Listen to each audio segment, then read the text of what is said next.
তো মানুষ যেমন আল্লাহর সৃষ্টি মাখলুক, জিনও তেমন আল্লাহর একটি স্বাধীন জাতি মাখলুক। এটা বিশ্বাস করেন আপনারা?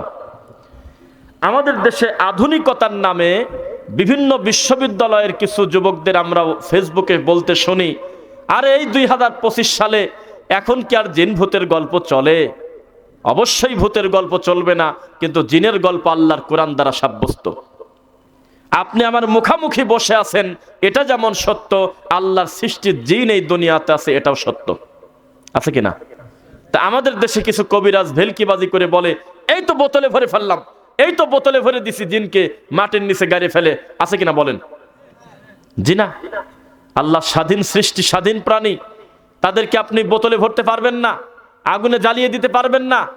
আল্লাহ রাব্বুল আলামিন তাকে স্বাধীন করে এই দুনিয়াতে পাঠিয়েছেন, আর মানুষের সঙ্গে যুক্ত করে দিয়ে বলতেছেন, ওয়ামা খালাকাতুল জিন্না ওয়াল ইনসা ইল্লা লিয়াবুদুন, আমি বিশেষ করে মানুষ এবং জিনকে সৃষ্টি করেছি শুধুমাত্র আমার ইবাদতের জন্য। কিন্তু আমরা কি ইবাদত সবাই করি? সবাই করি না, কিন্তু বানানো তো হয়েছে ইবাদতের জন্য।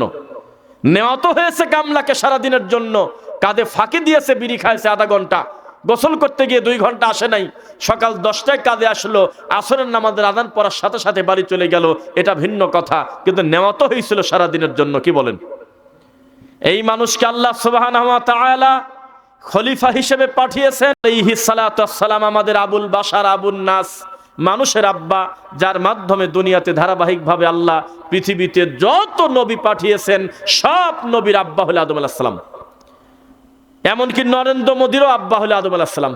জানেন কিনা? এই পৃথিবীতে যে কোনো মানুষের আবুন নাস মানে মানুষের আব্বা। এ ব্যাপারে কারোর কোনো দ্বিমত নাই যে আমরা তার মাধ্যমে আল্লাহ আমাদেরকে এই দুনিয়াতে পাঠিয়েছেন। আলহামদুলিল্লাহ। এটা কেন বললাম জানেন? এটা থেকে কিছু কিছু মানুষ অ্যাডভান্টেজ নিতে চায়। কেউ কেউ আমাদের সমাজে ধোকা দিয়ে দেয়, বলে যে এখন বক্তব্য দিবেন ভারতের অমুক জায়গা থেকে আগত পীর সাহেব, যিনি নবীর আওলাদ। কি বলে না বলে, নবীর আওলাদ হিন্দুরাও নবীর আওলাদ। কিন্তু আওলাদ হলে হবে না, এটা কি সু আওলাদ না কু আওলাদ, সেইটা হলো বড় কথা। শুধুমাত্র হকের মাপকাঠিতে, শুধুমাত্র হক বাতিলের লড়াইতে আদম আলাইহিস সালামের নিজের ছেলে পর্যন্ত জয় হয় নাই, এক ছেলে আর এক ছেলেকে মারি ফেলছে। হক বড় কঠিন। হক বাতিলের লড়াই চিরদিন ছিল, আজও আছে, কিয়ামত পর্যন্ত থাকবে, কেউ ঠেকাতে পারবে না। তবে অগ্রিম একটা খুশির সংবাদ আছে, শুনবেন নাকি আপনারা? নবী সাল্লাল্লাহু আলাইহি ওয়াসাল্লাম বলেছেন, লা তাসালু তাইফাতুম মিন উম্মতি যাহিরিন আলাল হক, আমার উম্মতের পরিস্থিতি যত খারাপ হোক না কেন, পাপ করতে করতে যতই পাপে মানুষ ডুবে থাকুক, একটা দল সর্বদা হকের উপরে জমিনে থাকবেই। লা ইয়াদুররুহুম মান খাযালাহুম, তাদের কেউ কোনো ক্ষতি করতে পারবে না, হাত্তা ইয়াতি আমরুল্লাহ, একেবারে আল্লাহর আদেশ পর্যন্ত, কিয়ামত পর্যন্ত তারা এই রকম হকের উপর থাকবে ইনশাআল্লাহ। আল্লাহ এই দলের উপরে আমাদের তুমি কবুল কর, আল্লাহুম্মা আমিন। এই দলটাকে আরবিতে নাম বলে ফেরকায়ে নাজিয়া, নাজাত প্রাপ্ত দল। শুনছেন? ওই দলকে আল্লাহ নাজাত দেবেন। বাকি সব কিসের দল? ভ্রান্ত দলাল গোমরাহির দল। দেখেন একটি বিষয় বলি, মুহাম্মদ সাল্লাল্লাহু আলাইহি সাল্লাম একদিন ইস্তেনজা করবেন, ইস্তেনজা পেশাব করবেন। তো মরুভূমি, আশেপাশে তো পানি নাই, পরিস্থিতি কঠিন। তো আবু হুরায়রা রাদিয়াল্লাহু আনহুকে বলতেছে, আবু হুরায়রা দেখো তো পাথর পাও নাকি। তো পাথর পাও নাকি বলার পর যাচ্ছে, তখন নবী তাকে ডেকে বললেন, দাঁড়াও, গোবর আর হাড্ডি আনো না, পাথরই আনো। তো উনি পাথর নিয়ে আসার পর ইস্তেনজা কমপ্লিট হওয়ার পর নবী বললেন, আবু হুরায়রা রাদিয়াল্লাহু আনহু বললেন, আল্লাহর নবী, আপনি গোবর আর হাড্ডির কথা বললেন কেন? তখন তিনি বললেন, জানো, আপনার সিয়াসি খুব ভালো গোত্রের কিছু জিন আমার কাছে একদিন মসজিদে নববীতে ঢুকে পড়ছে। আমি বসেছিলাম, তো তারা আমার কাছে চলে আসলো, তারা ভালো জিন। এসে আমাকে বলতেছে যে মুহাম্মদ সাল্লাল্লাহু আলাইহি ওয়াসাল্লাম, আপনি আমাদের রুজির জন্য আল্লাহর কাছে একটু কামনা করে দেন, আমাদের রুজি যাতে আল্লাহ বৃদ্ধি করে দেয়। আর আপনার উম্মতদেরকে বলে দিয়েন তারা যেন গোবর আর হলো হাড়হাড্ডি দিয়ে যেন ইস্তেনজা না করে, এই দুটাই হলো আমাদের খাদ্য। তখন নবী সাল্লাল্লাহু আলাইহি ওয়াসাল্লাম দোয়া করলেন যে আল্লাহ, এই হাড্ডির পাশ দিয়ে যখন জিন যাবে, শুকনা হাড্ডিতে তুমি গোশত দিয়ে ভরে দাও। এটা নবী সাল্লাল্লাহু আলাইহি ওয়াসাল্লাম দোয়া করেছেন। এজন্য আমরা যখন বিসমিল্লাহ বলে কোনো খাবার খাই, এই হাড় হাড্ডি যখন আমরা ফেলে দেই, এই হাড় হাড্ডিটা কিন্তু জিনের খাদ্য।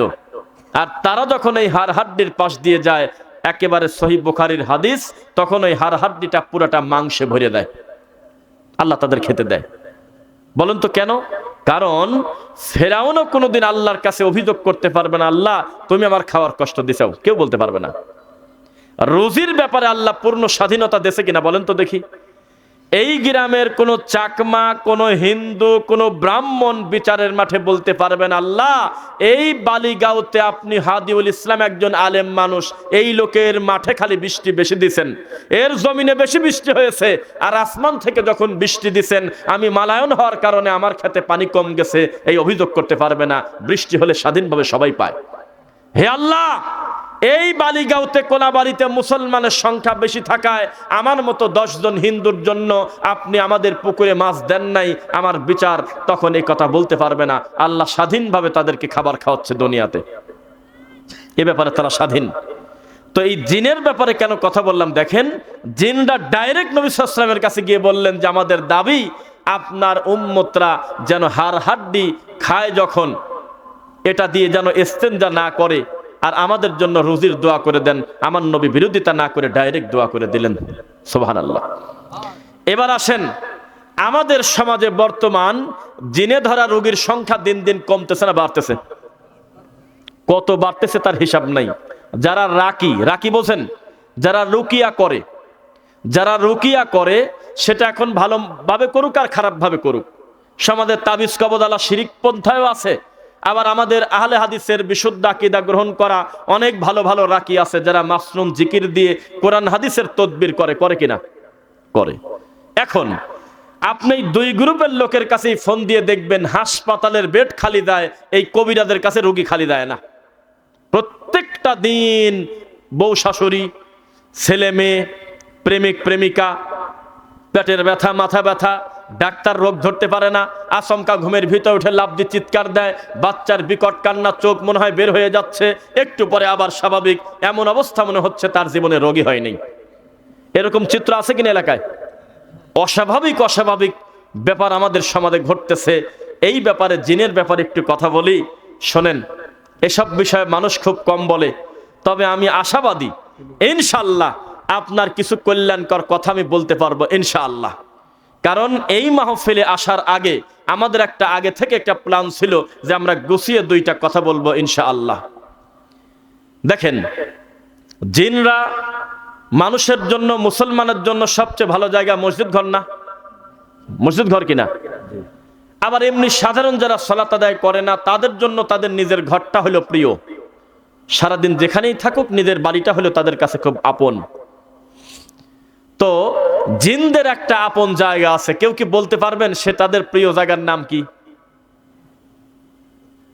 টয়লেট। কি নাম? টয়লেট।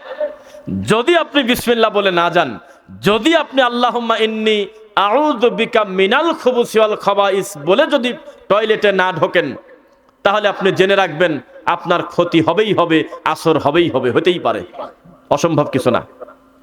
আপনি যদি স্ত্রী সহবাসের সময় আল্লাহ রাব্বুল আলামিনের কাছে আশ্রয় প্রার্থনা শয়তান থেকে না করেন, নবী সাল্লাল্লাহু আলাইহি ওয়াসাল্লামের শেখানো দোয়াটা যদি না পড়েন, জান্নেব না জান্নেবি শয়তানটা যদি না পড়েন মুখ দিয়ে, তাহলে নবী সাল্লাল্লাহু আলাইহি ওয়াসাল্লাম বলেছে এই সহবাসে শয়তান ডাইরেক্ট জিন শরীক হয়ে যায়। ছেলে দাবি করবে কিরা? দুইজনই কয় আমার ছেলে। বাচ্চা ডেলিভারি হওয়ার পর কয় জিনও কয় আমার ছেলে, এটাও কয় আমার ছেলে। সাবধান, বাচ্চারা অস্বাভাবিক আচরণ করে। আবার দেখা গেল বিকট কান্নাকাটি করতেছে আমাদের সমাজের বাচ্চারা, প্রচুর কান্না সহ্য করতে না পেরে কবিরাজের বাড়িতে চলে গেছে নাতিকে কোলে করে নিয়ে। মিথ্যা না সত্য? তখন কবিরাজ মনে করলো সুযোগ তো পাইছি ভেলকিবাদী। কবিরাজ তখন বলতেছে 7 দিন আমার কাছে বিকালবেলা আসরের পর আসবে, এই গাছটা 3 নিঃশ্বাসে পানি ভিজায় খাবে, এই যে বিভিন্ন সুতা বালা নিবে, তারপরে দড়ি টানায় দেয়, তারপর তার বিল আসে 1290 টাকা। কেন 10টা টাকা বাড়া ক না 1250 ক? 90 কিসের? 1002 টাকা। 2 টাকা কি কামে? কয় যে 1000 টাকা নাও, 2 টাকা পরে কয় 2 টাকা আগে দাও, 1000 বাদ দাও। শয়তানের একটা সূক্ষ্ম কৌশল। মনে রাখবেন, এর চিকিৎসা 1450 বছর আগে নবী বলে গিয়েছেন, কোন বাচ্চা যদি অস্বাভাবিক বমি করে, কোন বাচ্চা যদি অস্বাভাবিক কান্নাকাটি করে, অথচ ছোট একেবারে নাবালক বাচ্চা, তাহলে প্রথমে ধরে রাখবেন এই বাচ্চার মা অথবা তার দাদি মাগরিবের আযানের সময়, সন্ধ্যার সময় বাইরে নিয়ে গেছিল। দুষ্ট জিন চলাফল করে ওই সময়, নয় ছাদে নিয়ে গেছে খোলা জায়গায়, নয় বিভিন্ন জায়গায় ঘোরাঘুরি করেছে এই বাচ্চাকে নিয়ে, যার নবী সাল্লাল্লাহু আলাইহি ওয়াসাল্লাম 1450 বছর আগে নিষেধ করেছে। নেওয়া যাবে না, সন্ধ্যার সময় নেওয়া যাবে না।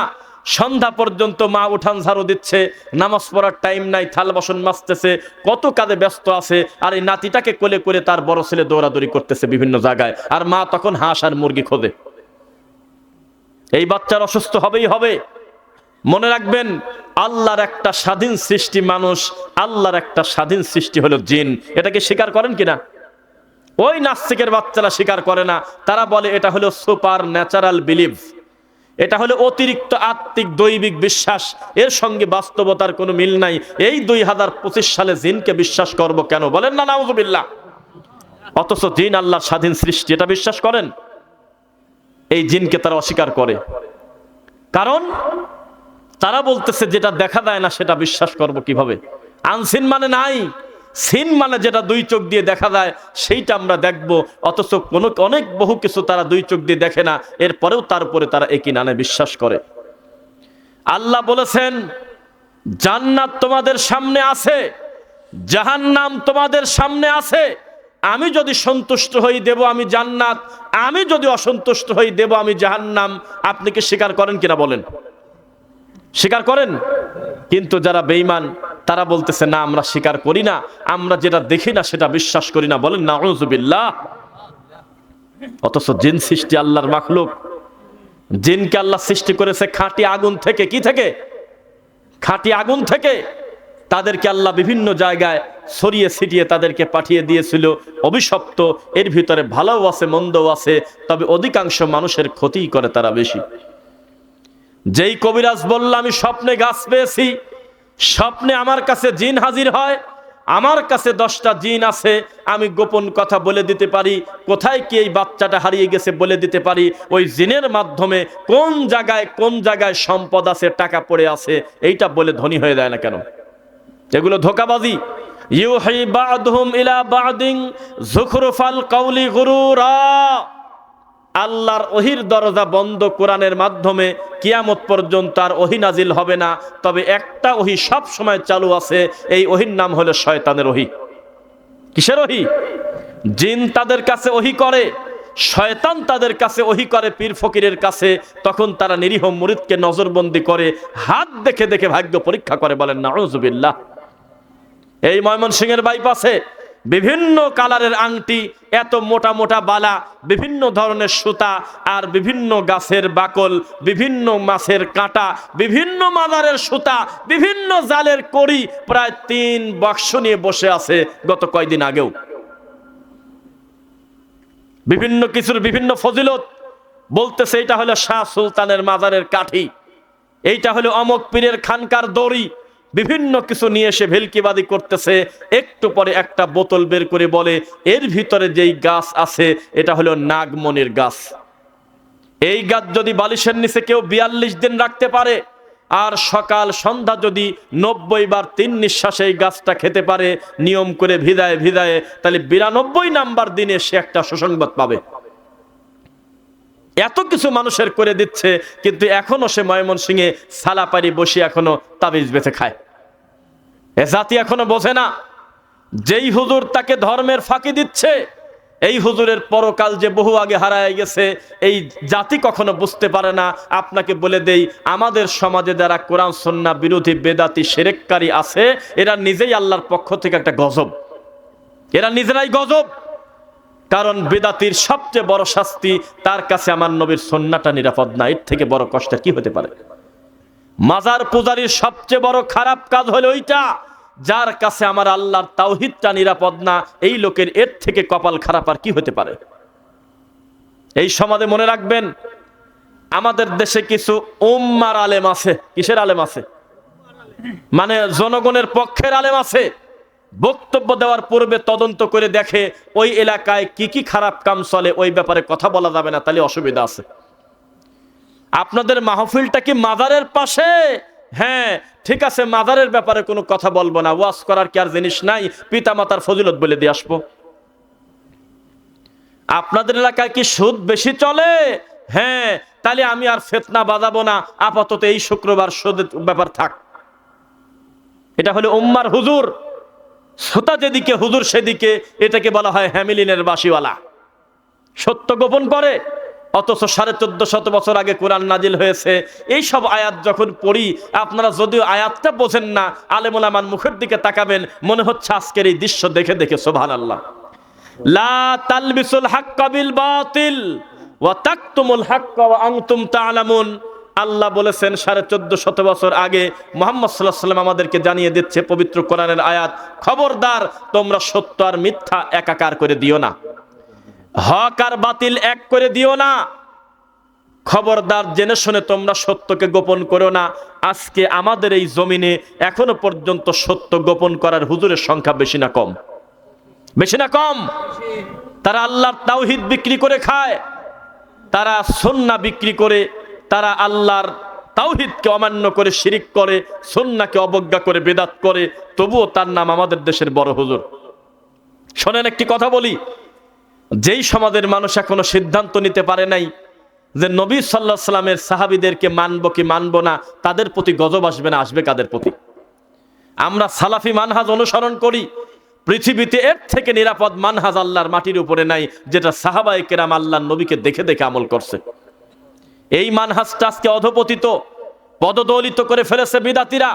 এই মানহাজটা ফলো না করে তারা আশারি মাতুরিদি আকীদা মানহাজ ফলো করে, তারা বিভিন্ন ব্যক্তি পূজা করে, আকাবির পূজা করে, কোনোভাবেই আমার নবীর সাহাবীদেরকে তারা মানে না। পারলে সাহাবীদের সমালোচনা করে, সাহাবীদেরকে গালিগালাজ করে, নাউযুবিল্লাহ পড়েন না কেন? অথচ সাহাবীরা হলো আমাদের কাছে মুহাম্মদ সাল্লাল্লাহু আলাইহি ওয়াসাল্লামের সুন্নাহ পাওয়ার মেশিন। তাদের মাধ্যমে আমরা তথ্য পেয়েছি আমার রাসূলের ইবাদতের ধরনটা কেমন ছিল। সুবহানাল্লাহ। তাদেরকে খাটো করে নবীকে মূল্যায়ন করা যাবে না, নবীকে খাটো করে আল্লাহকে মূল্যায়ন করা যাবে না। আল্লাহকে অনুসরণ করতে হলে, আল্লাহর কথা মেনে চলতে হলে আমার নবীকে অনুসরণ করতে বাধ্য, আপনি ফরজ। আর নবী সাল্লাল্লাহু আলাইহি ওয়াসাল্লামের কথাগুলো প্র্যাকটিক্যাল যদি দুই চোখ দিয়ে দেখতে চান, বুঝতে চান, তাহলে নবী সাল্লাল্লাহু আলাইহি ওয়াসাল্লামের সাহাবায়ে কেরামের আমল দেখতে হবে কিনা বলেন? এই সাহাবীদের আমল, সালাফিদের মানহাজ আমাদের দেশে অনিরাপদ। এই দেশে সালাফি মানহাজ চলে না, এই শব্দটা নিয়ে বেদাতিরা খেলা করে, আমাদেরকে বিভিন্ন নামে বেনামে ব্যঙ্গ করে কিনা বলেন? অথচ তাদের সব ঠাকুরের বড় ঠাকুরের নাম হলো আব্দুল কাদের জিলানী। বুনিয়াতুত তালিবিন বইতে হাজারো বছর আগে তিনি তার কলম দিয়ে লিখে গিয়েছেন। বইটা যদি সত্যি তার হয়, তিনি বলেছেন বেদাতি চিনার একটা আলামত আছে, যেই যুগে যারা আহলে হাদিসকে নামে বেনামে ব্যঙ্গ করে তারাই হলো বেদাতি, তারাই হলো বেদাতি। এই কথাগুলো এখন আর চলে না সমাজে, এগুলো ঢেকে ফেলেছে এই বেদাতিরা। অথচ বিভিন্ন বড় বড় মানুষের নামে তারা রামায়ণের মতো কিচ্ছা নোংরা বই নিয়ে আমাদের দেশের মাঠটা তারা পূর্ণ করে ফেলেছে। ঠিক নাকি বলেন? সাবধান, আল্লাহর রাসূল সাল্লাল্লাহু আলাইহি ওয়াসাল্লামকে মানা কোনো নফল না, এটা ফরজ। তাকে অমান্য করলে সে মুসলিম আর থাকতে পারে না। আপনার কি মনে পড়ে না, যেই দিন ফ্রান্সের প্রধানমন্ত্রী ম্যাক্রো তিনি সরাসরি নিজের হাত দিয়ে কিন্তু আমার নবীর ব্যঙ্গ আঁকায় নাই, তার রাষ্ট্রে একজন আঁকায়ছে, সে বিরোধিতা করে নাই, এটা প্রমাণ হয় যে তিনি সমর্থন করেছে। ঠিক কিনা? এই পাপের কারণে সারা পৃথিবীর 250 কোটি মুসলমানের কলিজায় আঘাত লাগলো। আমরা তাদের পণ্য বয়কট করলাম না কিছুদিন আগে? মসজিদের নামাজ শেষ করার পর ব্যানার নিয়ে রাস্তায় বের হয়েছিলাম না? এই নাস্তিকের বিচার চাই বলছিলাম কিনা বলেন? 7 দিনও লাগে নাই, 6 দিন পরে নারীতে টান পড়ে গেছে। তখন বুঝতে পারলো বাপরে বাপের মুসলমানের পাওয়ার রে। জীবনে নবীকে 2 চোখ দিয়ে দেখে নাই, নবীর কথা আর যাই হোক না কেন তার কলিজায় আঘাত দিলে 250 কোটি মুসলমান নড়াচড়া করে ওঠে। 6 দিন পরে তিনি লাইভ এসে বললেন, ইসলাম ধর্মের নবী মুহাম্মদকে নিয়ে ব্যঙ্গ করা আমার ঠিক হয় নাই, আমি চিত্রটা নামায় ফেলতেছি। আরো যদি 100 বছর হায়াত পায় এই কাফের, আমাদের ধারণা আমার নবীর চিত্র তো দূরের কথা, আমার নবীর হাত দেবে না কোনোদিন আর জীবনে এই জায়গা। সে বুঝে গেছে এই নবীর ব্যাপারে কথা বললে 250 কোটি মুসলমানের কলিজা আঘাত লাগে। লাগে না আপনাদের? লিল্লাহি তাকবীর, আল্লাহু আকবার। ভিতরে একটা সাউন্ড বাড়া দাও, ভিতরে আমাদের কানে যেটা আসতেছে একটু মোটা করে দাও। কথা বোঝা যাচ্ছে? 250 কোটি মুসলমান সেদিন আমরা কষ্ট পেয়ে যে ফ্রান্সের ম্যাক্রো আমার নবীকে নিয়ে ব্যঙ্গচিত্র আঁকালো কেন? পণ্য বয়কট করতেছিলাম, কোটি কোটি টাকার পণ্য সুপার শপ থেকে সুন্দর করে বের করে ফেলায় দিচ্ছে, ফ্রান্সের পণ্য আমরা বয়কট করব না, মানে ফেলে দেব, রাখবো না কাছে। এটা প্রমাণ করে মুসলমান তার নবীকে ভালোবাসে। সত্যি যদি ভালোবাসেন, তাহলে সেই দিন আপনার মসজিদের ইমাম আমার নবীকে বড় করতে গিয়ে তার নামে মিথ্যা হাদিস বলেছিল জুমার খুতবায়, সেদিনই হাত উঁচু করে বলার দরকার ছিল, হুজুর আপনি হলেন আমাদের এলাকার সবচেয়ে সম্মানী মানুষ, আজ 30টা বছর ইমামতি করতেছেন, এই মুহূর্তে আপনার নামে জাহান্নামে একটা ঘর তৈরি হয়ে গেল, এই ঘরটা আমরা ভেঙে দেব, আপনি এখনই তওবা পড়েন, এটা আমার ভুল হয়েছে, এই হাদিসটা সহি না, আমরা তাছাড়া আপনাকে ছাড়ব না। মানুষ যদি এভাবে জবাবদিহিতার আওতায় আনতেন, তাহলে এই সমাজে এত জাল হাদিস বুনতো না। সমাজে এই 2025 সালে এখনো পর্যন্ত বক্তা মানুষের সামনে ঠান্ডা মাথায় বলতেছে আমার নবীর নামের ওসিলায় আদম নবী ক্ষমা পাইছে। এই 2025 সালে এখনো বক্তব্য হচ্ছে আমার নবী হলো সেই নবী যেই নবীকে আল্লাহ ওই যে ময়ূরের আকৃতিতে 70,000 বছর রাখছিল। এভাবে ভেলকিবাদী করে, নবী সাল্লাল্লাহু আলাইহি ওয়াসাল্লাম নূর না মাটি এটা নিয়ে ঝগড়া করে, অথচ তারা জানে না মা আতাকুমুর রাসূল ফাখুযু ওয়া মা নাহাকুম আনহু ফান্তাহু, আমার নবী যেটা দেয় সেটা গ্রহণ করো, তিনি যা থেকে নিষেধ করে তা থেকে বিরত থাকো, এটাই হলো ঈমানের সবচেয়ে দামি কথা। বনী ইসরাঈলদের কথা মনে আছে আপনাদের? আছে নাকি? না, তা তো তখন ছিলেন না। তারা বলতো হে মুসা তোমার কথা খুব ভালো, তবে মানবো না। আর মুহাম্মদ সাল্লাল্লাহু আলাইহি ওয়াসাল্লামের সাহাবীরা বলতেন সামি'না ওয়া আতা'না, হে মুহাম্মদ সাল্লাল্লাহু আলাইহি ওয়াসাল্লাম তুমি যা বলো তোমার কথা নির্দ্বিধায় মেনে নেব, কারণ তোমাকে মানাটাই হলো ঈমান। সুবহানাল্লাহ। আমরা হলো উম্মতে মুহাম্মাদি, আমাদের সবচেয়ে সম্মান বৃদ্ধি করার এটাই হলো উপায়, আমার নবী যেটা বলে সেটা মেনে নেব। নেবেন ইনশাআল্লাহ? আপনার নবী জীবনে কয় খিলি পান খেয়েছে জর্দা দিয়ে আপনি বলেন আমাকে শুনি আমি। এবার কিন্তু আপনাকে আমি সিরিয়ালে এক এক করে ধরবো। এই দুনিয়ার শ্রেষ্ঠ দামি মানুষ হলে মুহাম্মদ সাল্লাল্লাহু আলাইহি ওয়াসাল্লাম, তার থেকে বেশি কোরআন বুঝেছেন, আল্লাহর জমিনে কোনোদিন আসবে না এই মানুষটা জীবনে তাবিজের ব্যবসা করেছেন কয়দিন আপনাকে আমি বলি বলেন। সত্যি যদি কোরআনের আয়াত কেটে কেটে লিখে লিখে তাবিজের গলায় দিয়ে দিয়ে বাচ্চাদের গলায় দিলে যদি কল্যাণ হয়, এই কল্যাণের খবর সবচেয়ে বেশি জানার কথা আল্লাহর এই জমিনে যিনি, তিনি হলেন মুহাম্মদ রাসূলুল্লাহ সাল্লাল্লাহু আলাইহি ওয়াসাল্লাম। জীবনে কোনোদিন বলে নাই যে হে সাহাবী তোমার ঠান্ডা লাগছে কেন, তোমার কষ্ট হচ্ছে, তোমার অস্বাভাবিক চিৎকার হচ্ছে, তোমার বাচ্চা কান্নাকাটি করে কেন, আমি মুহাম্মদ সাল্লাল্লাহু আলাইহি ওয়াসাল্লাম তাবিজ লিখে দেব, এ কাজ করছে নাকি জীবনে? তাহলে আমাদের সমাজে চিত্র আছে কিনা বলেন? আমার নবী কবে বলেছে হে আমার সাহাবীরা এই জানাজার পরে তোমরা থাকবে, আমি ইমামতি করে জানাজা শেষ করার পরে তোমরা যাবে না, তোমাদের নিয়ে আমি একটা মুনাজাত দেব, কবে বলছে বলেন? হে আমার সাহাবীরা দাঁড়াও, এই মাইয়ের দাফন করার 3 দিন পরে জুমার নামাজের দিন অথবা বাদ জোহর এই মাইয়েতের বাড়িতে কুলখানি হবে, এমন কোন কথা নবী বলে গেছেন কিনা বলেন আমাকে? বলেছেন? আমার নবী জীবনে কখনো কোনোদিন বলেছেন অমুক মাজারে টাকা দান করো, মরা মানুষের কবরে দান করো, এমন কোন কথা বলে গেছেন কিনা বলেন? এতগুলো আদেশ আমরা অমান্য করে তবু আমরা নিজেদেরকে নাম দিয়েছি হলো সুন্নি। কি নাম দিয়েছি বলেন? আর আমাদের এই দেশে এত সুন্দর এই নামটা যারা ব্যবহার করে তারা সবচেয়ে বেশি সুন্নাহ হত্যাকারী। সুন্নি আমাদের দেশে যারা, তারা অধিকাংশ হলো অমুসলিম। আপনারা রাগ করবেন না, কথা ক্লিয়ার। এখন তাদেরকে যদি বলেন বলো তো নবীকে, কয় যে আল্লাহর নূরের তৈরি, নাউজুবিল্লাহ। বলো তো আল্লাহ কোথায়, কয় যে আল্লাহ হলো কলবে। বলো তো নবী কি, কয় যে হাজির নাজির। বলো তো গায়েবের মালিক কে, কয় যে আল্লাহ আর মুহাম্মদ সাল্লাল্লাহু আলাইহি ওয়াসাল্লাম। তো এই 4টা আকীদা যদি কারোর ভিতর থাকে, আপনি সত্যি করে বলেন তো সে কি আর মুসলমান থাকে কিনা? জি না, এটা হিন্দুয়ানি আকীদা, যেটা নরে চরে সবই ভগবান। গুনতে গুনতে দেখা গেল গুনে হিসাব করা যায় না, তখন একটা এভারেজ হিসাব করলো কয় 33 কোটি দেবতা। স্বামীকে তারা দেবতা মনে করে, ভগবান মনে করে।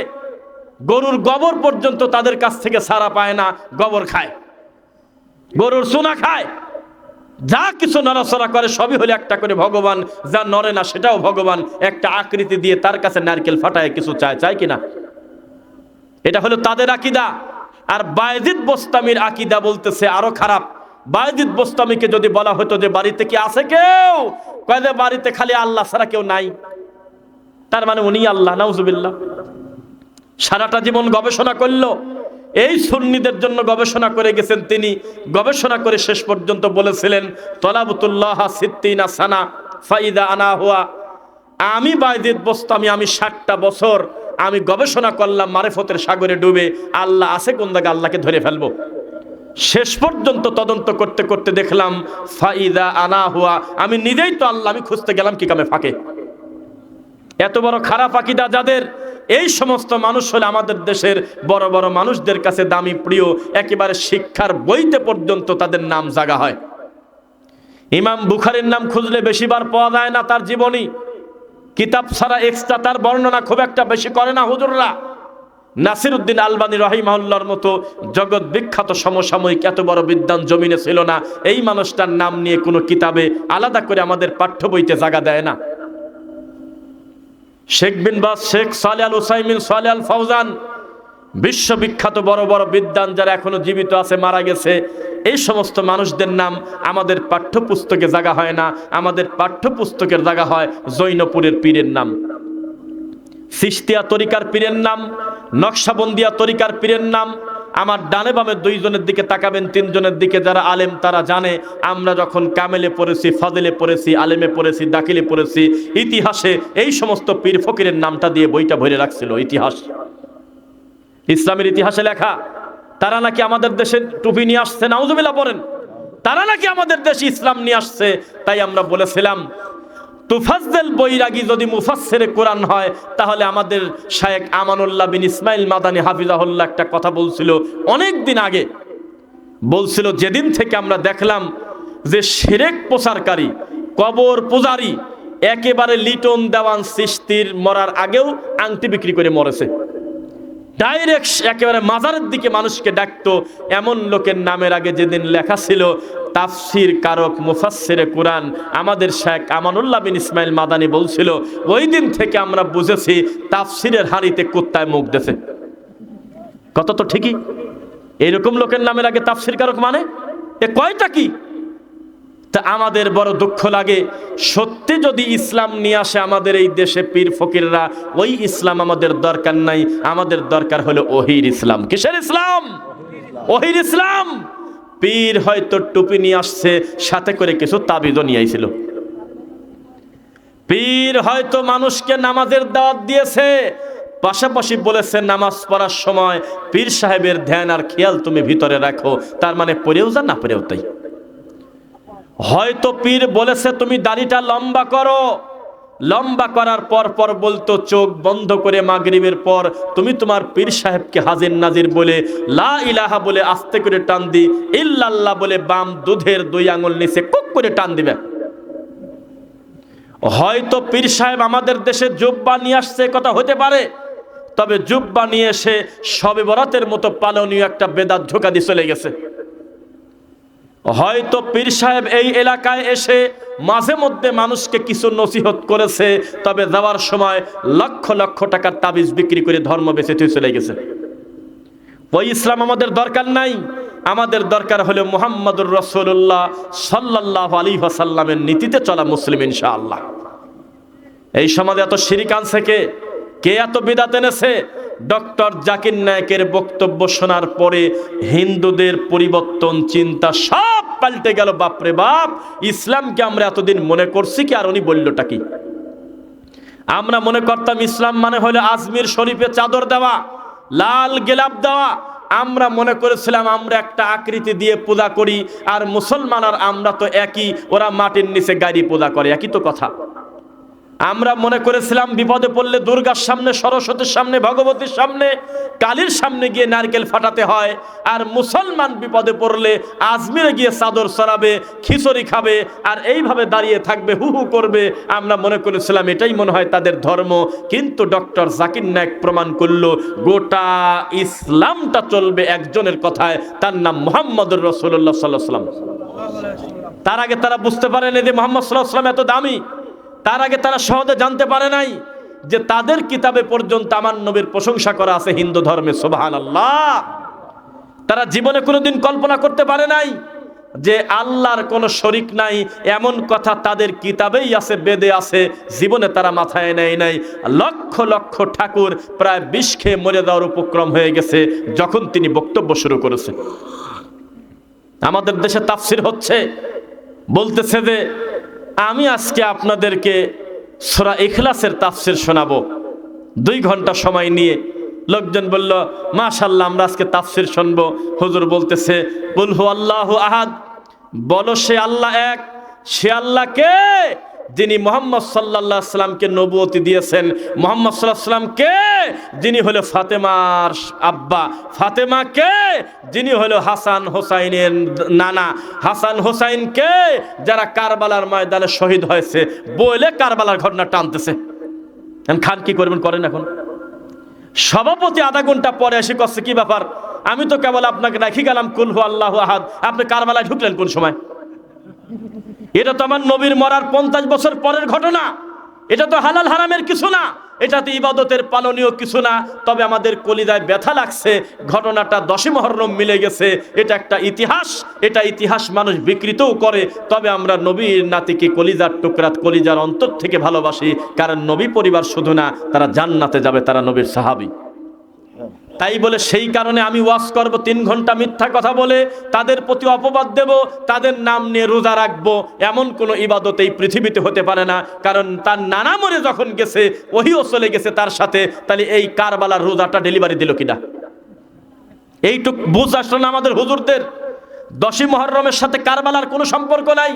এটা হলো সেই মুসা নবীর টাইমের ঘটনা, যখন ফেরাউনকে আল্লাহ ডুবায় মারলো, মুসা নবীকে আল্লাহ মুক্তি দিল। ওই খুশিতে ইহুদিরা রোজা রাখলো। আমার নবী মক্কা থেকে মদিনায় গেল, যায় কিছুদিন বাইতুল মুকাদ্দাসের দিকে নামাজ পড়ে। তখন ইহুদিরা বলে, এই যাও, খবরদার মুহাম্মাদের সাথে আর বিয়াদবি করো না, ও তো আমাদের ইহুদি ধর্মের লোক। দেখো তো আমাদের দিকে তো নামাজ পড়ে, কাবার দিকে তো পড়ে না, আমাদেরই লোক। খালি খালি তোমরা বিরোধিতা করলে হতে পারে। আমার রবের একটা কৌশল ছিল, মক্কা থেকে মদিনায় আসার পরে আমার নবী বেশ কয়েক মাস বাইতুল মুকাদ্দাসের দিকে মুখ করে নামাজ পড়েছে। কথা বুঝতেছেন না মনে হয়?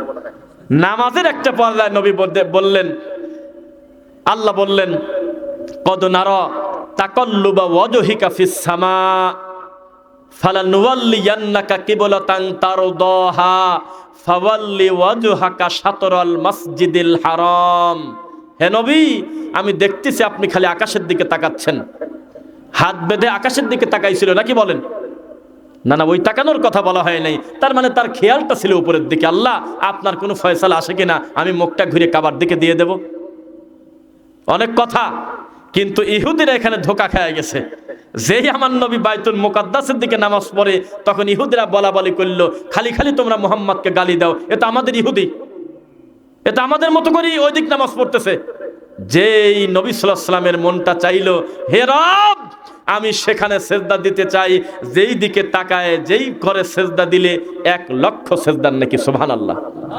আমি কাবার দিকে পড়তে চাই, এটা আমার মনের তামান্না গো আল্লাহ, আপনি কবুল করে নেন।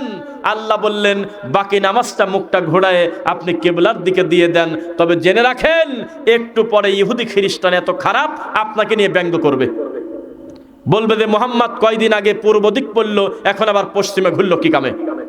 আপনাকে আমি অগ্রিম একটা যুক্তি এবং প্রশ্নের জবাব শিখায় দেই, আপনি তখন তাদের বলে দিয়েন, লিল্লাহিল মাশরিকু ওয়াল মাগরিব। হে কাফেররা, পূর্বও যে আল্লাহর, পশ্চিমও সে আল্লাহর, তোর সমস্যা কি? জবান বন্ধ। তো আমার যেটা যুক্তি সেটা আমি প্রথমে আপনাকে বলি, যে কথা বলতেছিলাম, ইহুদিরা আমাদের জানি দুশ্মন, আমাদের মানি দুশ্মন। মিথ্যা না সত্য? মিথ্যা। কি বলেন আপনি? সারা পৃথিবীর 3 কোটি ইহুদির জ্বালায় 250 কোটি মুসলমান বিপদে। সারা পৃথিবীর সমস্ত ইহুদি যদি এক জায়গা করেন, 4 কোটিও হবে না, 3 কোটি হবে। গুগলে এখনই লেখেন, এই 3 কোটি ইহুদি যে পরিকল্পনা করেছে আজকে থেকে 50 বছর আগে, আজকে সেটা বাস্তবায়ন হচ্ছে। এই ইহুদির মনে বড় স্বাদ, এই ময়মনসিংহের হালুয়া ঘাটের যুবক ছেলে পেলে কবে আমাদের মতো করে চুল কাটবে? এখন তো তাই কাটে। সেলুনে গিয়ে বসে দেখে, ডান পাশে 20 জনের সিরিয়াল, বাম পাশে 20 জনের সিরিয়াল, এ পাশে আছে নায়ক নায়িকা, এ পাশে আছে খেলোয়াড়, সবাই ইহুদি খ্রিস্টান। তখন বলতেছে, আমার ডান পাশের চুলটা লাল বানা দাও, বাম পাশের চুলটা ঘোরার লেজ বানা দাও। নাই মনে হয় আপনার এলাকায়? না কি জোরে করলেন আছে, আসলে নাকি এরকম রোগী আছে? তারপরে বলতেছে শোনো, যেভাবে মন চায় চুল কাটো না, আমার সামনের চুলগুলো খাটো করে দাও, পিছনে নেজারি বাইর করে দিয়ে দাও, বড় করে রেখে দাও। তার মানে তার মাথার ভিতরে ঘুরতেছে তার কোনো একটা প্লেয়ারের ঘটনা, ওই প্লেয়ারের মতো চুল কাটাবো। তবে ওই প্লেয়ারের তথ্য নিতে খবর পাওয়া গেল সে হলে ইহুদি খ্রিস্টান। তুমি মোনাজাত করলে কি কামে উপরে যায় না? তুমি বোঝো না? তোমার মেয়ের বয়স প্রায় 22 থেকে 25 বছর, বিবাহধারী মেয়ে, এত বড় মেয়ে ছেলে মানুষের প্যান্ট শার্ট পরে রাস্তায় ঘোরে, তুমি মোনাজাত করলে সামিয়ানাই তো পার হয় না, সাত আসমানে তো দূরের কথা। তোমার লজ্জা করা উচিত। তোমার ছেলের কানের তা আছে, কানের দুল আছে, অথচ এটা মেয়েদের জন্য খাস। তোমার ছেলে কানের দুল নিয়ে রাস্তায় ঘুরে মেয়ে মানুষের মতো, তুমি জীবনে খোঁজ নিলে না। তুমি খালি মনে করতেছো মোনাজাত করে যায় না কেউ পড়ে। এত সহজ নয়। সকালবেলা 1000 বার ইল্লাল্লাহ, আর মাগরিবের পর 10,000 বার জিকির করলাম, আর আল্লাহকে সন্তুষ্ট করলাম। জি না, আল্লাহকে সন্তুষ্ট করতে মাধ্যমে একটা আমলে সলে করতে হবে। আল্লাহর সব কথা মেনে নিতে হবে, রাসূলের সব কথা মেনে নিতে হবে, তাদের বিরোধিতা করা যাবে না। তখন আপনি আপনার কল্যাণ পাবেন ইনশাআল্লাহ। আপনি কি মনে করেন বিচারের মাঠে ফিরাউন পর্যন্ত অভিযোগ করতে পারবেন আল্লাহ আমার দোষটা কি? আপনি মুসাকে বড় সম্মান দিবেন আর আমাকে কাফের বানাবেন, এটা তো আপনার আগেরই প্ল্যান আছে। আমার দোষটা কি? এটা বলে টিকতে পারবে না। কারণ তখন বলা হবে, হে ফেরাউন রে, এই দুনিয়ার সবচাইতে নোংরা, সবচাইতে খারাপ মানুষের প্রথম সিরিয়ালে তুই। এত বড় খারাপ মানুষকে আমি দূরে সরায় না দিয়ে আমি আমার মুসাকে কতবার তোর বাড়িতে পাঠালাম দাওয়াত দিয়ে, যাতে তুই ভালো হোস। দাওয়াত দেয় নাই মনে হয় নাকি? দেশে যেই দাওয়াত নিয়ে গিয়েছে তখন সে বলেছে, আনা রব্বুকুমুল আ'লা, তোমার আল্লাহকে বলে দিও তোমার আল্লাহ হলো ছোট আল্লাহ, আমি নিচে হলো বড় আল্লাহ। এত বড় স্বৈরাচার, তার বিচার আল্লাহ এমন ভাবে করেছে, ফাংজুরু কাইফা কানা আকিবাতুল মুকাদ্দিবিন বিবাদানিকালি তাকুনা লিমান খালফাকা আয়া। সারা পৃথিবীর মানুষের কাছে আল্লাহ তার লাশটাকে রেখে, অখ্যাত রেখে আল্লাহ তাকে নিদর্শন স্বরূপ দেখাচ্ছেন। যদিও ইদানিং আমাদের বেশ কিছু ভালো বিদ্বান আলেমদের ভিতরে, আমাদের আহলে হাদিস আলেমদের ভিতরেও বিষয়টা একটু দ্বন্দ্ব, যদি এটা আকীদা সংক্রান্ত না, হালাল হারামের কিছু না, যে এখন আমরা যাকে ফেরাউনের লাশ মনে করি আসলেই এটা ফেরাউনের লাশ কি না, এ ব্যাপারে পক্ষে বিপক্ষে ইউটিউবে আছে বক্তব্য, দেখছেন আপনারা। যদি না হয় তাতে আমার সমস্যা কি? আমাদের তো অসুবিধা নেই। একটা আয়াতের বুঝ আমাদের একজন আলেম বলতেছে, একদল ভালো আলেম বলতেছে এটা বানি ইসরাইলদের জন্য শিক্ষা স্বরূপ আল্লাহ তাদের সময় অখ্যাত রাখছিলেন। আবার আরেক দল বলতেছে না, কিয়ামত পর্যন্ত তাকে তার লাশটা অখ্যাত রেখে সমস্ত জালেমদেরকে আল্লাহ দুই চোখ দিয়ে দেখায় নেবেন। আমরা দুইটা মান্যতকেই আমরা শ্রদ্ধা করি, কি বলেন? সর্বোপরি আল্লাহ তার লাশকে যে অক্ষত রেখেছিলেন এ ব্যাপারে কোনো মুহাদ্দিস দ্বিমত করে নাই। একটা লাশ এখন পানিতে ফেলে দেন, 3 দিন পরে দেখবেন যে ফুলে ফেপে ব্লাস্ট হয়ে গেছে, তার আশপাশ দিয়ে যাওয়া যায় না। দুনিয়ার কোনো মেডিসিন দিয়ে তাকে আধা ঘন্টা টিকাতে পারবেন না, আশেপাশে বুঝবে মানুষ পচার গন্ধ কত কঠিন। অথচ আল্লাহ তাকে শত শত হাজারো বছর অখ্যাত রেখেছে, কোনো মেডিসিন পর্যন্ত লাগে না। এখন আমার তথ্য ভুল হতে পারে, আমি জানি না, তবে আমি একটা তথ্য সূত্রে দেখলাম যে মিশরের এই মিউজিয়ামের, এই জাদুঘরের অন্যান্য যে সমস্ত প্রাণীর তারা রাখছে মরা, তাকে নাকি নিয়মিত সকাল বিকাল বিভিন্ন আপনার করতে হয়, স্প্রে করতে হয়, বিভিন্ন মেডিসিন দিতে হয়, অনেক কিছু দিয়ে তরতাজা রাখতে হয়। কিন্তু ফেরাউনের লাশে নাকি এগুলো কিছু দিতে হয় না, যেভাবে পাইছিল সেভাবেই আছে। আল্লাহ ভালো জানে, তবে আল্লাহ রাখতে পারেন কিনা। একটা লাশ এখন মাটি দিয়ে আসবেন, 15 দিন পরে সেই লাশ কোথায় চলে গেছে, শিয়াল নিয়ে গেছে, মাটি দেবে চলে গেছে, তার প্রতি আরেকটা কবর হচ্ছে। অথচ তার লাশটা লক্ষ্যাত রেখেছেন আমাদেরকে শিক্ষা দেওয়ার জন্য। শিক্ষা নিল না, করোনা আসলো, চোখের সামনে কত মানুষ মরে গেল, এর জাতি বিন্দু মাত্র পরিবর্তন আসে নাই। এরা বানি ইসরাইলের মতো মুনাফিক। 3টা বছর মাকে দেখে না ছেলে, 5টা বছর স্ত্রী সন্তানের মুখটা দেখে না, মাঝে মধ্যে খালি একটু কলে কথা হয়। সেই সন্তান যখন দেশে আসলো 2020 সালে, তাকে হোম কোয়ারেন্টাইনে রাখা হলো 21 দিন। তার সঙ্গে তার ছেলে মেয়ের দেখা দেওয়া গেল না, তার সঙ্গে কেউ হাত মিলায় না। সবাই বলে তাকে উপজেলা স্বাস্থ্য কমপ্লেক্সে রেখে দাও, অমুক জায়গায় হোম কোয়ারেন্টাইনে রাখো, কারণ ওর যদি করোনা হয় তো গোটা গ্রাম শেষ। দেখেন না এইসব চিত্র, দেখছেন? নারায়ণগঞ্জে প্রথমে এই আতঙ্ক প্রথমে ছড়ায়। নারায়ণগঞ্জ থেকে আমাদের এলাকার একটা জামাই ইটের ভাটায় কাজ করত। কিসে? ইটের ভাটা, বোঝেন না? ইটের ভাটা বা কোম্পানিতে বিভিন্ন ওই যে ঝুট মিলে চাকরি করত। চাকরি করে সেই বেচারা তার শ্বশুর বাড়িতে গিয়েছে, নতুন বিয়ে করছে। তো মাগরিবের পর গাড়ি পাইছে নারায়ণগঞ্জ চাষারা থেকে, সেই গাড়িতে উঠে বেচারা পাবনা গেছে। যাওয়ার পর রাত্রি 3টা কি 4টায় পৌঁছালো, ঘুম এসে গেছে। সকালবেলা ঘুম থেকে উঠে দেখে বাড়ির চতুর্পাশে বিকট শব্দ। কি হইল? সবাই লাঠি নিয়ে আসছে, তাড়াতাড়ি তোর জামাইকে বাড়ি থেকে বের করে দে। এই জামাই হলো করোনার রোগী, তাছাড়া রাত্রিবেলা আছে কি কামে? এই নারায়ণগঞ্জে তিনি আইসে, এই ছেলে তাড়াতাড়ি এখান থেকে বের করে দাও, নইলে এলাকা শেষ। ও ছেলে কিছুই জানে না, কি বিপদ কন। পরে সবাই মিলে তাকে বের করে দেওয়া হলো। এই 2 চোখ দিয়ে তাকায় দৃশ্য আমরা দেখছি।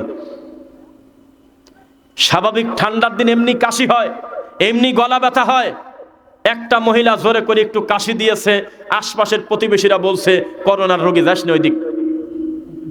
কিছুই হয় নাই, ঠান্ডা একটু গলা, বলতেছে পাবনা নিয়ে যাও, যেখানে সেখানে দেখায় না। কেউ দায়িত্ব নিতে চাচ্ছে না। ডাক্তার পর্যন্ত বলতেছে যে পর্দার আড়াল থেকে কিছু বলার থাকলে দূর থেকে বলো, এদিকে ঢুকো না। এত বড় কঠিন পরিস্থিতি 2 চোখ দিয়ে দেখার পরেও এই জাতির পরিবর্তন কি এসেছে? এই যে আমার আলেম ভাইয়ের কাছে জিজ্ঞাসা করেন, ফজর নামাজে কয়জন লোক নিয়ে ইমামতি করে নামাজ পড়ে, আর এলাকায় কত লোক আছে? মোহাম্মদ আলী ভাইয়ের কাছে জিজ্ঞাসা করেন।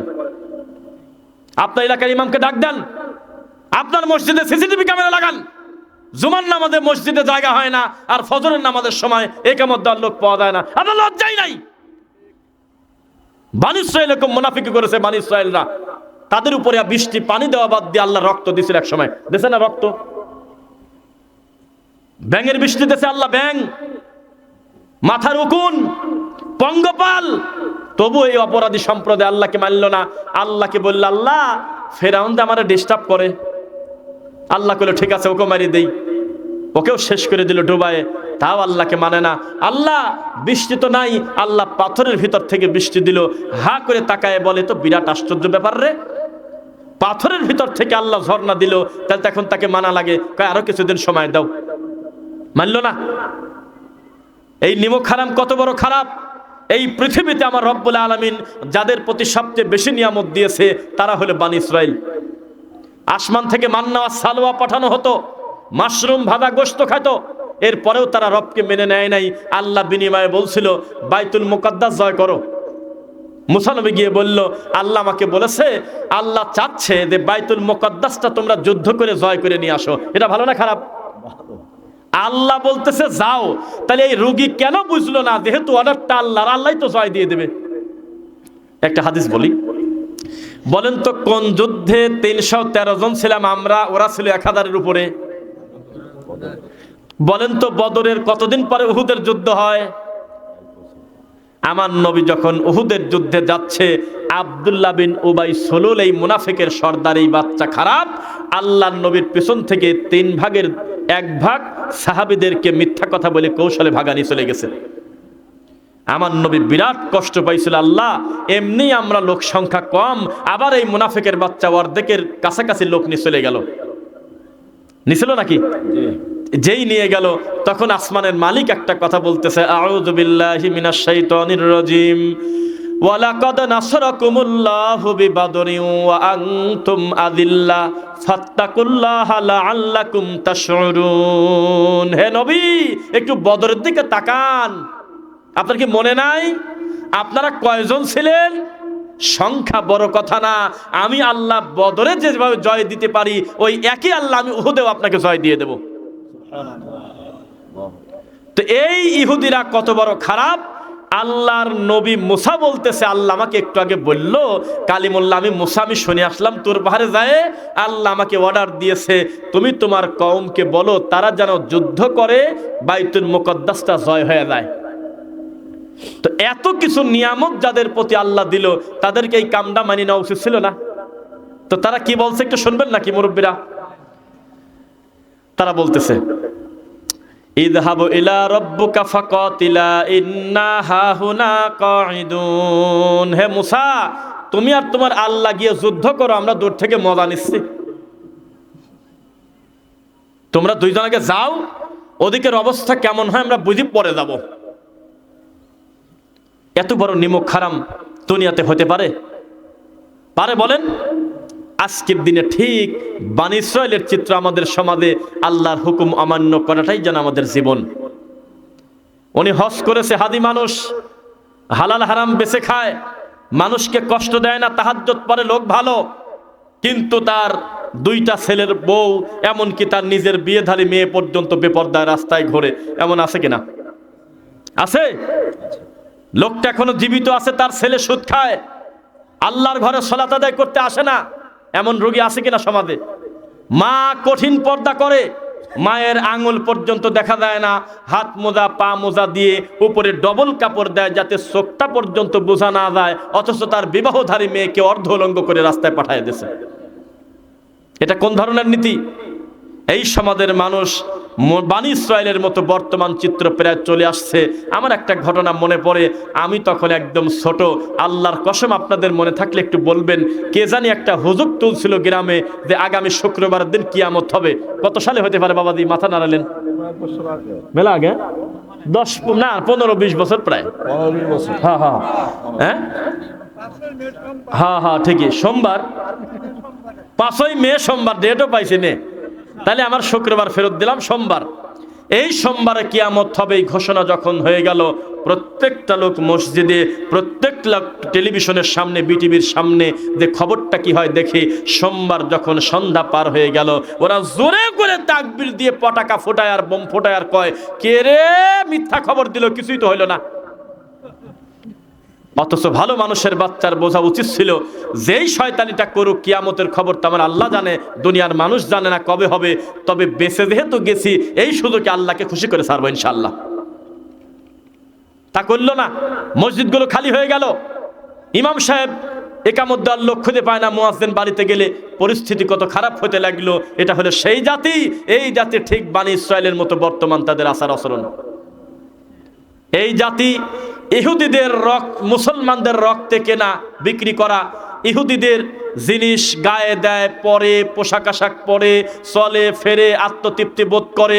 আরে পোশাকটা মানিয়ে নিলাম, যে পোশাক জামা কাপড়, আরে অন্য কিছু মানিয়ে নিলাম, চুল কাটা পর্যন্ত তাদের মতো করে করে, তাদের মতো হাঁটা, তাদের মতো চলা, তাদের মতো আচার আচরণ, সব কিছুতে ইহুদিদের সাথে সামঞ্জস্য রাখে। এটা কি হবে বলেন? গেঞ্জি গায়ে দিছে, গেঞ্জির পিছনে লেখা যে মুরব্বী আপনি বসে পড়েন, কোথায় যেন দেখলাম, ভালুকা, ভালুকা। তো এটা ভাষা? এটা মুসলমানের বাচ্চা। আর যেই বক্তা এই শয়তানিটা করছে, অনেকেই তাকে বাঁচানোর চেষ্টা করলো যে না, উনি তো ওইভাবে বলে নাই, উনি বলছে মুরব্বী বসেন, একভাবে ভাইরাল হয়ে গেছে। না না না, কে বলছে? এখন তার বক্তব্য নিয়ে আসেন, এটা পাকা খবিশ। এ খালি ভেংসি করে খিলখিল করে, খালি দাঁত বাই করে কেলায়, খালি উল্টাপাল্টা মিথ্যা গল্প করে, আর এমন এমন ভঙ্গিতে কথা বলে, ওই অংশটুক কেটে নিয়ে টিকটকার আলারা যে কোনো সময় ভিডিও বানাতে পারে। তোমার লজ্জা হওয়া উচিত। এই জমিনে আহলে হাদিসরাই হলে একমাত্র সফল, আলহামদুলিল্লাহ। এখন ইউটিউবে লেখো বাংলা হুজুরের টিকটক, দেখবে হাজার হাজার হুজুরদের টিকটক আছে, হিন্দি গান নকল করা আছে, হুজুর মানুষের গান বাজনা আছে। একটা আহলে হাদিস বক্তা পাবে না খুঁজে যার বক্তব্য কাটিনি কোনো মহিলা টিকটক করতেছে। হয়ে যাবে 10 আনা 6 আনা। কোনো দিন মুখ দিয়ে সত্য বলবে না, খালি বলবে কি আমরা সবাই এক। ওরে আমার দেওয়ানবাগি আয় রে, আটরশি আয়, জিলাপি আয়, খুরমা আয়, বেদাতি আয়, কবর পূজারি আয়, তাবিজাল আয়, সবাইকে বুকে টেনে নেয়। হক বাতিল মিশানোকে আল্লাহ নিষেধ করেছে, এরা তাই করে। এরা কি করে? ঐক্য করে। এই একটা বোতলের মধ্যে সামান্য একটু সুন্নি ঢোকা দেয়, অল্প একটু সৃষ্টি ভরে, কুসুম দানা কয়েক দানা ধরে নিয়ে আসে চরমোনাই, তারপরে একটু আটরশি, তারপরে একটু উজানি, এরপরে একটু গরম সুন্নি ধরে নিয়ে আসে, বিভিন্ন কিছু নিয়ে এসে বোতলে ঝাঁকি দিয়ে কয় আজকে আমরা ঐক্য হয়ে গেলাম। কেন? কারণ ওর ভিতরে যে আহলে হাদিস নাই, ঐক্য তো হবেই। তোমার ইসলামিক ফাউন্ডেশনে তোমার ক্ষমতা থাকলে আমাদের দেশের যে কোনো একজন যোগ্য আহলে হাদিসকে রাখো। তুমি যদি ডক্টর আসাদুল আল গালেব স্যারকে একটু জায়গা করে দিতে, এক ধমকে তোমার পেশাব হয়ে যেত তুমি শয়তানি করতে গেলে। এখন এই বয়সে এমন ধমক দিত, তুমি যদি নাওয়াইতো লিখতে যেতে, এখনই তুমি নাওয়াইতো নাসুমা গদা, এই দোয়া যদি লিখে যদি পাবলিশ করতে যেতে, একটা ধমক দিত, স্যার তোমার কাপড় চোপড় শেষ হয়ে যেত। কোন বেদাতি জোকার বসে আছে, এত বলি লজ্জা নাই? এই যে রমজানের ক্যালেন্ডারে কয়দিন পর লিখবে নাওয়াইতো নাসুমা গদা, রহমতের 10 দিন, মাগফিরাতের 10 দিন, নাজাতের 10 দিন লেখে আল্লাহর ঘর মসজিদে ঝোলায় রাখবে। মিথ্যা না সত্য?